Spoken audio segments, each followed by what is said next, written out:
Fine. Okay, so this is Phil Isaacson here from the Friendly Smile Frenzy Network, and I have an amazing guest with us tonight. It is musical artist and DJ, as we know her in some parts, Sabrina Fallah. Hi, Sabrina. How are Woohoo! you doing? I'm good. Okay, one question down, where to go? Okay, just kidding. And we have a new audience to you and many other of your favorite fans here, I'm sure.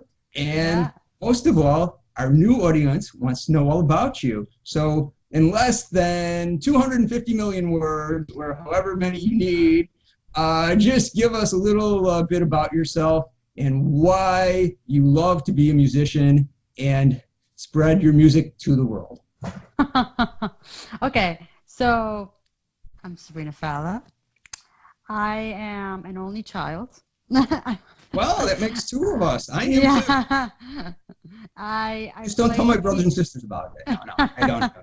Okay. I started learning the piano at age 10, and I think I started I rented a guitar when I Oh, wanted to because somebody told me I couldn't carry the keyboard around, so I should learn the guitar. So instead of going to buy one, I rented it. And in less than 2 weeks, I just returned it and I bought a guitar because I'm like, this is me.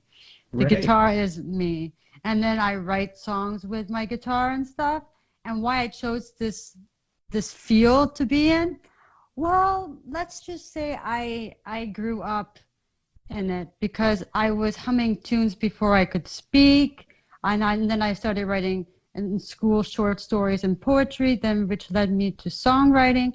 I don't really have a musical family, but somehow I was surrounded. Somehow I was pushed towards that. And music, every time I heard music, I was like, that's what I want to do. If they can do it, I can do it. I just want to sing. I was just so into. I'm very passionate of music and music. So yeah. Wow, that's great. And it's one of those things that really, for most people that succeed in music business, it's that they don't necessarily have to be trained as a classical musician and so forth and go the degree route, but it No. always starts with a passion. That's the thing that you always hear. It was my passion. Even if, let's say, somebody didn't know how to read music or something, they always, oh, I picked up the guitar or I just started playing the piano by ear, and all of Yeah, a I sudden I do click with that. I do that too. Sometimes I can listen to something and I can figure it out on guitar. But also sometimes if I want to learn a song it. Mm-hmm. online, sometimes when I print out the chords, sometimes I'm like, that isn't right. That chord is not right. So I would listen to the song and say, that's the chord. Sometimes people don't uh, put it right online either. It's just different hearings. But also for different key ranges, right? To also transpose it too. So there's a lot of ways to play a song, and you can make it easy or make it hard. There's a lot of ways to play it the way you want to play it. And I like using bar chords and easy chords. I don't want to go crazy and use 10 and 15 different chords and get all mixed up. I want it easy because Green Day, Simple Plan, Bon Jovi, they don't use those hard chords. They're very simple, but their songs are amazing. Right. A lot of times the lyrics are what carry the song, and the music's there to Exactly. bring it along. So Exactly. that was one of the things that I was going to ask you, that you like to write your own original material, correct? Yes, And yes. usually I know that, let's say, a lot of musicians are always asked, when you have a song, do you start with lyrics first, or you have music and then all of a Oh, sudden these songs, or it just depends on the particular mood you're in, or something, when something just clicks with you, like a little catchphrase, or sometimes if a certain rhythm is in your head and just spinning around, and you sort of got to get it um, out. it's very different, but recently what happened was the music came into my head and then the lyrics came. But Uh-huh. normally I think of an idea and then the lyrics come and honestly, I just have to grab my guitar and everything comes. I don't have hard problems thinking of a song to write. Hmm. I can just think of any situation, or think of what people have gone through, and just think about what if I was in that situation, how would it feel? Or so I write about things that people go through so people can relate to Very good. it. Because if people can't relate to your song, or have some kind of connection, I don't think they're going to understand what you're saying. So, or the song is just so good, but I like people to get help from my music. I like to help them through the messages. So, Okay, that's good to know. Okay, so what do you find most enjoyable about connecting with your fans? um, knowing how nice they are and how down to earth they are, and that how they can actually be friends. I've actually had support. I have supporters that I've known since MySpace days, and Wow, they're yeah, I I was there MySpace, and and now people go, "What's MySpace?" Where, I oh know yeah, because that I channel I that pretends to started be Pandora or I Spotify. I started on MySpace, so I have a lot of friends from MySpace that are actually actual supporters from MySpace that are actually my friends now. So I consider them all friends because I talk to all of them. I interact with them. I try to answer everybody. And I also like to be the one contacting and communicating. I don't think I will ever let anybody else talk to them for me because I want that bond. I want to know what they want to hear, how they're doing, what they're going through, because that also helps me with what to write about, because you grab things from people as well. You don't just sit here and say, well, what do I write about? Oh, yeah, I remember that girl told me about that. I should write about it, you know? Wow, that's great. Or I remember it just came to my mind when I first started. I was very, very, very young in the MySpace days. I don't even know when I had MySpace, but I had a friend who told me she lost her father at a very young age. And I asked her, can I write a song about it? I never released it, but I wrote the song and I sent it to her, and she cried because everything she told me, I wrote the song as if it was her talking to her father. And I still have it to this day. But it's not a song I'm gonna release. I just wrote it for her, for her, for the, for her father. So yeah. So That's fantastic because that's one thing, the integrity of an artist when they say, "Oh, I've got a song, this is going to be a huge hit," but when you feel the personal connection there, that you feel it was exactly that personal for that reason, and keep it private for them, and then they really feel that you're sincere about it. That okay, I just yeah, didn't take that something song off was of you, just and written for her, for her eyes and for her ears. And if people want to hear it, I'll play it for them. But it's not something I don't think is something she wants me to put out into public. I don't think it was too personal to put it out there. It's not something that I can say I wrote about me. I wrote it about her and her father. So, and it's interesting. She told me a lot of stories and things that happened that gave me the idea for the song. So, yeah, I was very young when I wrote that. well, that's MySpace days. uh-huh. That's one of Yeah. the interesting things that that you mentioned things like that because a lot of other artists I've seen write when suddenly they're visiting a patient in a hospital and they see what the person's determination to get healed and everything like that, or the Mm-hmm. struggle while they're being treated and such. And Yeah. many artists feel that compassion with other people when they see what's going around, that they're not self-centered and just what's going on in my world and the fame and glory and everything. That a lot of ways is a true connection in many ways. Exactly. Exactly. Okay, so a lot of times, have you wondered to yourself, have you mostly written solo, or have you tried to collaborate with other artists? I have collaborated. Okay. Actually, on all of my songs.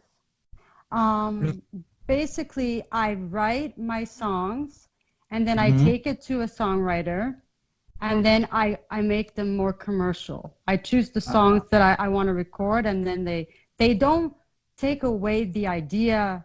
I tell them this is the story, this is what I'm trying to say in the song, but I like it, but I want it to sound better, more commercial. I need that hook. I need that melody. I need that catchy spot that's going to grab the listeners. So all the songs that I have put out were my ideas, but I co-wrote them either from scratch with the songwriter and they told me I could say the idea, or I brought them my folder full of songs and then we chose the ones that were easier to finish because you only have a certain amount of time to get the song written and then you have to go into the studio. So we had to choose songs that we could bounce onto it fast. So, but every songwriter I have co-wrote with are very different. They write differently, they think differently, and I've learned a lot. Because some of them won't want to rhyme, some of them just write anything, some of them go through a formula. Me, I just write how I feel, and then if I have to change it, I'll change it. But I want to make sure that the story and the message is there. I don't want to put a song in front of them and then they change the whole thing. I'll be like, that's not the song, and that can happen, but I make sure it doesn't. I tell them right away, this is what the song's about. I'm not going to tell you who it is about, but this is what I'm trying to say. And then the songwriter might say, well, maybe we should put this here or this there and tweak this part. Yeah. And we play with a guitar. So Mm-hmm. as we're writing the lyrics, we're also figuring out the melody. So everything flows together. And I just love writing with other people because you might be stuck on something and they might have something that can help you get out of it. Because I can be writing and be like, God, I can't think of anything, and then they're like, oh, how about this? And they're like, oh yeah, right. It's always good to have somebody else in the room with you. But I also love to sit in my basement with my guitar, write songs down by myself. And then Wow. when it's time to put it out, I show it to someone. Maybe somebody says, hey, you don't have to fix it. It's perfect. Or they say, let's tweak it here, tweak it there. There's Wow. always something they're going to tweak. There's Sure. always something. Yeah. Somehow, either in the lyrics or in the music, there's always something that they're going to say you can improve upon. And Great. it can also be the slightest. It can be just one word change makes the whole thing jump. It's amazing. Just one little thing, you know? Okay. All right. Now, the next thing that I was going to ask you Mm-hmm. is if you had your so-called wish list, who Uh-huh. would you like to someday record with? And Green maybe put Day. out a duet or something like that. Yeah, Green or Day. maybe somebody's there watching or listening, suddenly says, aha, now I Green found Day. Sabrina. Green Day. Ah, okay. I really think Billy and I should write a song together because he is amazing at songwriting. He reads a lot of books, so he tells a lot of stories. If you have heard the American Idiot album or 21st Century Breakdown, if you read the lyrics, it's like a book. It's a story going down. So I just would love to see what he would come up with if he and I wrote a song. And I don't even want to do a love song with them. I just want to do like this rocking out kind of thing, just rocking out, just doing all that stuff. Like it'll be or he asks me to go on stage and sing one of his own songs with them. And then I'll be like, oh yeah, I know them all, man. So yeah, anything. Oh yeah, Green Day would be the first person I would be like, please, please, please, please, or just let me stand on stage with you. I don't care. Just let me be there. Okay, that's very good. I think I'm that's great. very they are the reason why I'm in music. So they have helped Okay. me And through a we lot. play Green Day on our station, so Well, you better. yeah, I know. Hey, it's like rock music does continue after 1985. It's got to be there. Even now, we play a lot of artists, and one of the big things that we do is, besides playing indie artists, is we play some of the classic rockers, but they're new material now that may not get the typical radio exposure just because they're not in the top 40 doesn't mean they're not producing good music. And It's that's one because of the of the things we make. pop. It's Right. because So of we the make pop in the sure. industry. But Hmm. if you go to the rock stations, they don't really play Green Day's newer stuff. They play like Dookie.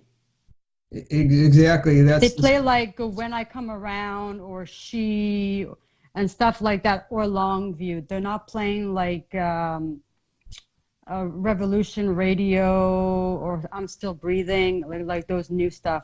It's because you know what? They don't even need radio as much because they're just so big that Mhm. I don't even think they're even caring if their song is spinning or not. Like we all know who Green Day is. So Right. it's not like we have to go to the radio. And most of the time, I don't even hear them on the radio because it's either they were already played or I just missed them. But I play them so much in my car. I don't really listen to the radio much. But I would love to be on mainstream radio one day. Okay. But Well, that hey, that'll be us, you're cool. on mainstream. We feature you on our Girls' Night Out, and we're going to add some new songs of yours that you've told us about from your recent compilation, so that way we can get a more wider audience interested in your music as well. So why don't you tell us a little bit about your current compilation and some of the songs that you really think the audience is going to grab onto? Okay, so my compilation CD was put together by my label because I got signed in January 2019 this year. And my label said, well, I want to put your songs out, but you already have them out. So let's put them all on like a greatest hits CD, but like it's a compilation. You put them all together on one. And then I put the songs in the order that I actually released them. So it's like it shows the order all the songs came out. And then they mentioned, do you have a song that we can put on that is that is new, so at least people get a new track. And that's Sure. when everything, Right. my That song, way, the new everything. audience feel, okay, I'm just getting stuff I already have. I want this new track as well, but I want to be able to play with everything else together as it comes together. It's interesting. I just realized it. My new song is everything. So if you want everything, you get everything. You get it? That's wonderful. That's a great thing. So I think Yeah. that's so. Why don't you tell us? We're going to play a couple of the videos after the interview, and why don't you tell us what a couple of titles are? And I know the first one, the first thing I thought of, I'm just wondering, curious, was Joan Jett, or is Joan Jett an influence? Because that's the first thing I felt when you played that. The I thought, front line, isn't it? yeah, it sounds a little like Joan Jett, which Okay. doesn't mean copy. You have your own original spin on it. But like I said, if somebody else was doing that, that I knew, what do I think about when I heard this song? It just felt, okay, you had the leather jacket and everything in Joan Jett, and it was rocking away, and maybe even more like the Runaways than her solo material. But Yeah. But it she's she's felt like she's amazing. She's great. and then I haven't really taken a Joan Jett song and sang along with her or learned a Joan Jett. I just happen to have a voice similar to hers. I'm singing the male bands, man. Like or I'm singing Evanescence or Avril Lavigne, or even Kelly Clarkson. But I guess I'm just born with that voice that sounds like her, but okay, who knows? Like I do like her music, but I'm not like I'm gonna play it at my gig or anything. I'm not. I don't do that. But Frontline, yeah, I've had a few people ask me if Joan Jett is my influence. She's great, but yeah, Okay. Influence, it's Green Day. It's Green Day's my influence. Green Day. Okay, that's fine and But dandy. That's Green great. Day and Joan Jett have performed together. Well, I've seen Joan Jett twice. Oh Once in yeah? the '80s, opened for the Police, and more Okay. recently when she opened for the Who. And I Oh yeah? learned in my wiser age now to really appreciate that the hard work she puts in and everything, and just her energy and Oh everything. yeah. That so that's why that came to me when I heard the rocker, and then the other two songs were more little AOR type of stuff. They were both acoustic, I but don't know yet who they those. still type of things. The two other videos you had were just you and acoustic guitar in the Yeah, studio. well, Hurt in my mind was more of like a soft Bon Jovi kind of feel Okay. because I for some reason was told when I was recording it by my producer at that time that it has a bit of a tint of country sound in it. Somehow, some people say they hear a little bit of country in the music, a little bit, Yeah, but well, but even I don't hear it. So rockers, if you listen to some of their lyrics, you could put a country tune behind it. There's a show exactly. on CMT here in the States called Hmm. Crossroads, where they take a country artist and a rocker and they switch off with each other's songs, and then they collaborate at the end and do a joint set together. Oh, So I that's think cool. that's the type of thing where, like somebody like Garth Brooks and Bob Seger, that it wasn't the exact pairing, but things like that and the fact is that what came out of that, the Doobie Brothers' last album that they put out was called Southbound, where they had all these country artists uh, interpret their songs. And Hmm. then they did, I think, one song on the end of the art compilation. I can't recall at the moment who it was with, but with one of the artists themselves, Hmm. where they Hmm. recorded one of the Doobie Brothers songs. And I think they recorded it in Nashville, if I'm not mistaken, and a few other things like that. So it's not uncommon. And let's say if you listen to some like Bob Seger albums, there's plenty hard rockers, and then there's songs that feel like they're country ballads, for example. Yeah, Anyway, definitely. And the next I thing, like country too. There's nothing wrong with country right, music. and that's a lot of country music is not just confined to the South areas or typical country places. It's Hmm.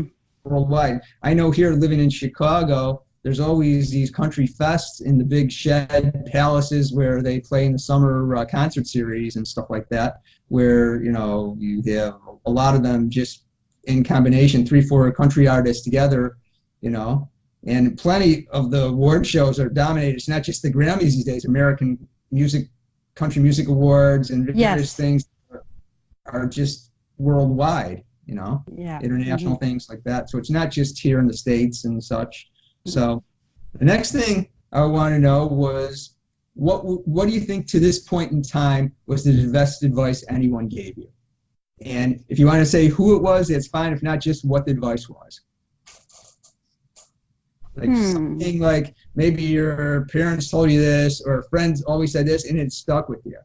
Like for example, the one thing that my father told me was always carry a second set of car keys. And even though I've locked myself out or dropped them in the seat of my car, 1, 2, 3, I opened them up. And this is 30, 40 years ago, and like, okay, to that day, they're always in my pocket. And if not, then like I better not leave anything in my car.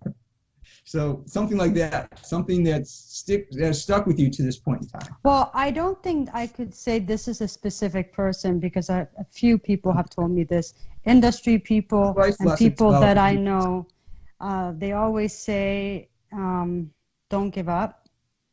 Okay.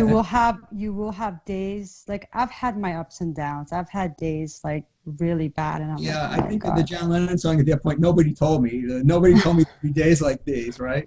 Yeah, so Doesn't mean that going to basically happen. is don't give up no matter how much pain and suffering and heartache you're going through to succeed in what you're doing and then I realized the small steps that I take. I put my song out, I get a show, I got some sales. They're all steps of success.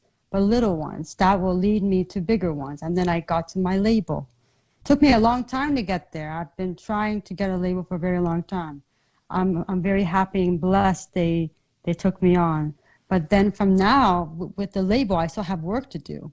And I have to be positive and stay up and believe that more things are going to happen. But life is just so hard in general. It's not even the business side. It's just living in this world.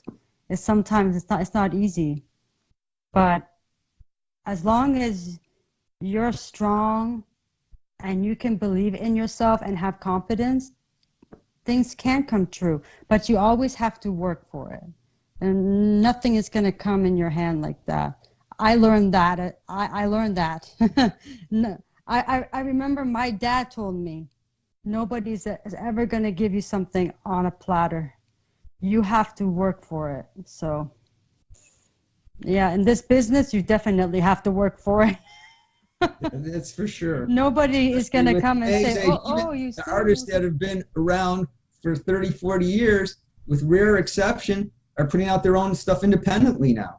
Mm-hmm. I knew since like maybe the late 90s, Hall & Oates, even though they haven't put out a full album. A lot of people are doing it independent. They put out their own push records and such. For the last 3, 4 albums were independent. And there's nothing wrong with that. Even artists like Kenny Loggins, for example, I don't know if you're familiar with his other alternative country band called the Blue Sky Riders. He did that with Georgia Middleton, Gary Burr, who are a husband-wife team, and they put out their second album as a GoFundMe. So. Yep. I've seen people do that. Right. Mm-hmm. So that's the type of thing, and the fans contributed, but they did it because you feel you're really part of the team. You know, even with a little contribution. They got everybody involved. That's why. They were very close to their supporters, so they got everybody involved in their journey and in their project. So that's how it worked. If you want people to help you, you have to make them feel loved and wanted, and you have to be there for them. You know, you can't just ask them to give you money like that. But yeah. True. And usually what I've seen with a lot of those is that, let's say when they've set the certain, the initial mark to get it going, the fans have usually gone above and beyond, Oh, yeah. Let's say they asked for this amount, and then all of a sudden it's 1.5 times because everybody just wanted to be a part of things. Okay. Well, we're going to be playing some of your videos, and we thank you so much for being with us here. And we look forward to playing more of your music on the Friendly Smile Frenzy Network. And one last thing, if you want to give a shout out to anybody, family, a special person, someone you know, or just the fans in general, go right for it. And we'll be happy to share that. Maybe I'll just talk to them in general. I just want to say thank you to everybody who has supported me along the way on my journey, and also from the MySpace days. Like, so many of you guys are finding me still from even MSN. Crazy, huh? MSN. Somebody a few weeks ago said, "You remember you had me on MSN?" I'm like, really? Yeah. So I've been around, and thank you for being there. And absolutely, we definitely encourage indie artists like yourself and those that need to reach a larger audience, especially in a situation where you're originating out of Canada, and maybe a lot of U.S. audiences now, this is the first time they're familiar meeting you and going to listen to some of your music. So we're very glad to have you on. And in the process earlier this week when you said, okay, I'm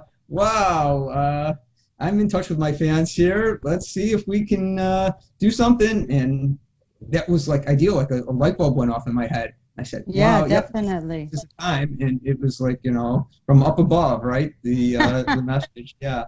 So I am so glad. And we've been friends for a while, but I've really gotten to talk with you while we were trying to arrange this. So I definitely will be staying in touch, not just on the Facebook end, but checking in with you to see how things are going.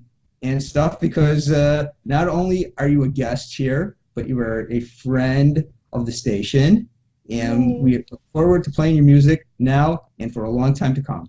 So Thank thank you you. very much, Sabrina Fallah, and everybody. Sabrina, why don't you tell everybody one more time how they can get your music and where it's Oh, available okay. and so forth. Well, they can go to my website, sabrinafalla.com, and at the top of the page, I have my YouTube link, Facebook, Twitter, Instagram. I'm also on Snapchat, Sabrina_Falla, and my iTunes link. So if you would like to buy my music, I'm on iTunes. I'm also on other digital stores. I'm on Amazon, Spotify, Rhapsody, the list goes on. So That's okay. So I'm expecting Apple Music. everybody to suddenly start liking her page, downloading her music, and making Sabrina one very happy lady. Thank you. Okay. Take care, and thank you for joining us, Sabrina. It's Thank been you for wonderful. having me. Yeah. Oh, you're welcome. Take care.